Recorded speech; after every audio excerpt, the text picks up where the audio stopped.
And we have said it that tomorrow will not belong to us. Today is our day. I am carrying out a historical duty.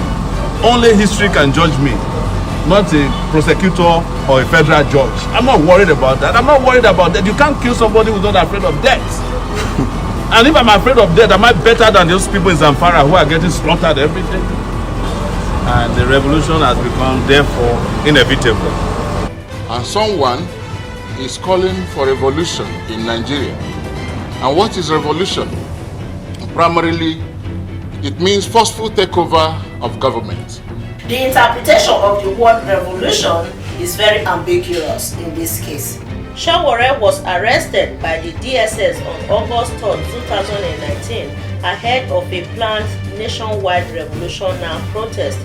He was charged for treasonable felony, money laundering, and also for insulting the President of the Federal Republic of Nigeria, Muhammadu Buhari. Omoyele Sowore, a native of Ondo State, southwest Nigeria, was born on February 16, 1971. Sowore studied geography and planning at the University of Lagos from 1989 to 1995. He was the president of Student Union at UNILAG between 1992 and 1994, where he was involved in anti-cultism and anti-corruption advocacy. In 1989, he took part in student demonstrations protesting the conditions of International Monetary Fund (IMF) loan. He was also involved in the demand for democratic government taking over military rule on June 12, 1993. This resulted in several arrests, detention, and maltreatment of protesters by government officials. Omoyele started his political activism in the 80s when he was a student at UNILAG in Lagos. Sowore organized student protests against the Nigerian government in the 90s that resulted in police opening fire and killing some students. Sowore was subsequently arrested and tortured in prison before he was released. He later left the country to the United States, where he obtained master's degree in public administration from Columbia University. And we have said it that tomorrow will not belong to us. Today is our day. We have been cheated for too long. This was not the kind of message the military welcomed. As the crowds dispersed, Sowore was arrested and imprisoned for 2 weeks. During the military rule in the 90s, Sowore was the president of Student Union at UNILAG. He organized a student protest that resulted in the death of some students as Nigerian police opened fire on the crowd. Sowore was arrested and tortured in prison before he was released. Even though Sowore left Nigeria to the United States, but his political activism didn't stop there. In 2006, he decided to establish an online media platform, Sahara Reporters, that focuses on exposing corrupt Nigerian politicians and wrong government practices.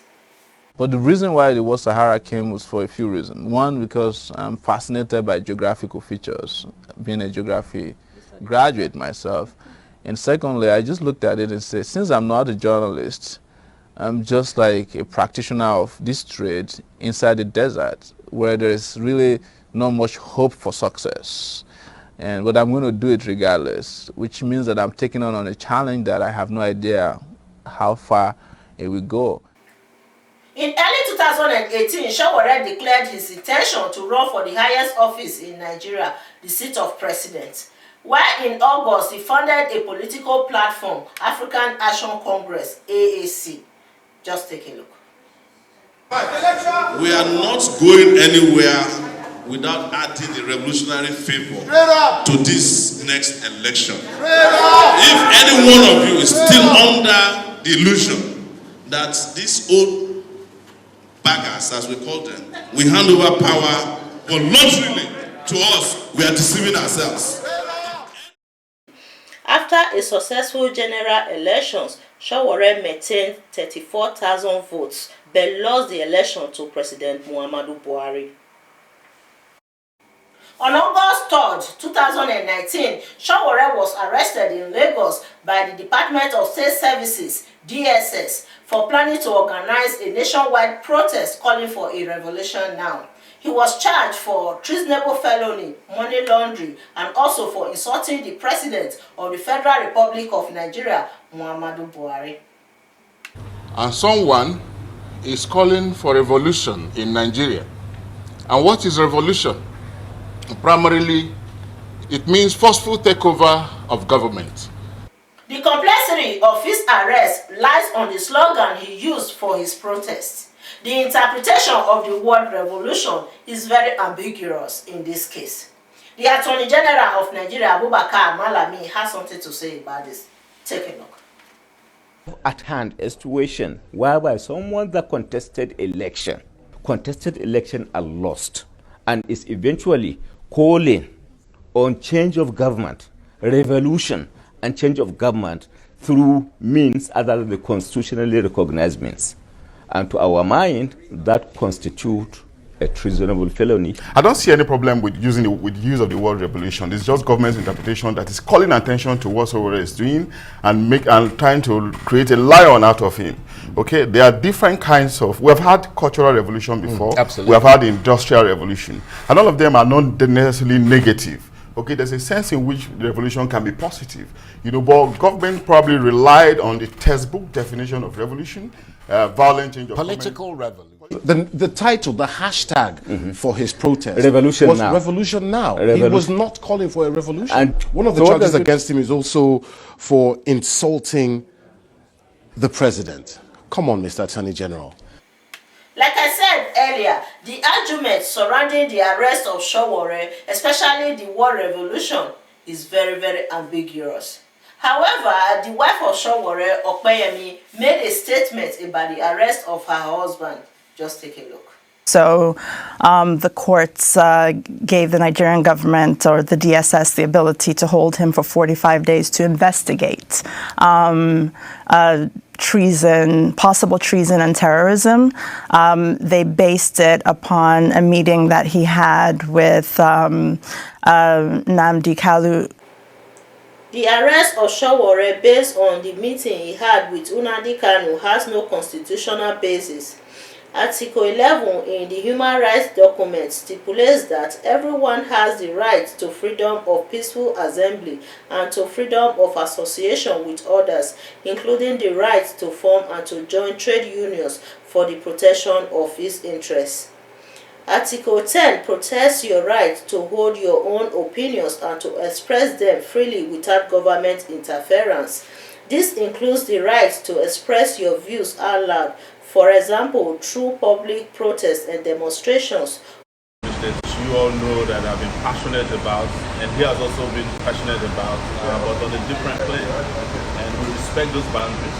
And but we've had very, very useful conversations today, so that everybody that's aspiring for a just and fair society, you know, can come together and rise up now and bring about an end to the sorrow and the suffering and the domination and the oppression that has become almost synonymous with our genes in Nigeria.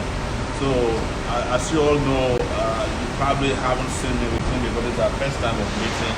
And those of you out there who think that we have such big differences that we can't talk. We know and hope that the people that found themselves today trapped in that contraption called Nigeria will one day be free. And it takes people to do it. It won't come from heaven. We have to do it. We have decided to do it, and it must be done. That's right. Thank you very much. Thank you. Thank you for having me. Hope we'll see you again soon. This is the beginning of a series of conversation that will be happening. You guys watch out. Thank you. Thank you very much. Okay. During the meeting, Sowore maintained the differences between him and Nnamdi Kanu. However, Dr. Sunday Adelaja strongly condemned their union. Jubril from Sudan. Can you believe it? Now, where is that Jubril? And anybody in their common sense is following this kind of guy? And Sowore is going to have friendship with him? No. Sowore should know better. Sowore has to know better than that. And I'm afraid that this association of Sowore with Nnamdi Kanu is going to give him a whole lot of problems. On September 24, 2019, Sowore was granted bail by the Federal High Court in Abuja on the condition that he surrender his international passport within 48 hours. But the DSS refused to release him. On December 5, 2019, the court again set Sowore free, confirming that he had settled his bail terms. However, there was a schedule for him to appear in court the next day. On December 6, the DSS invaded the premises of the Federal High Court in Abuja to rearrest Sowore. The DSS claimed they have a new charge against Sowore hours after he was released in compliance with the order of the court. Femi Falana, Sowore's lawyer, explains. A new charge was going to be filed, and that the Director General of the State Security Service had ordered that Mr. Sowore be abducted in the premises of the court. And that is what is already going on. The rearrest of Sowore on December 6th sparked chaos in the courtroom.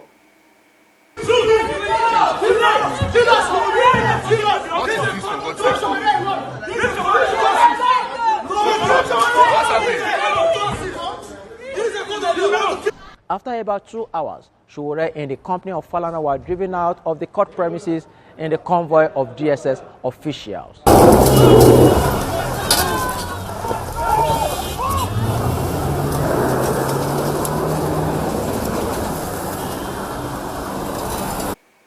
Sowore was granted bail twice by the Federal High Court in Abuja, but the Department of State Services decided to override the decision of the court.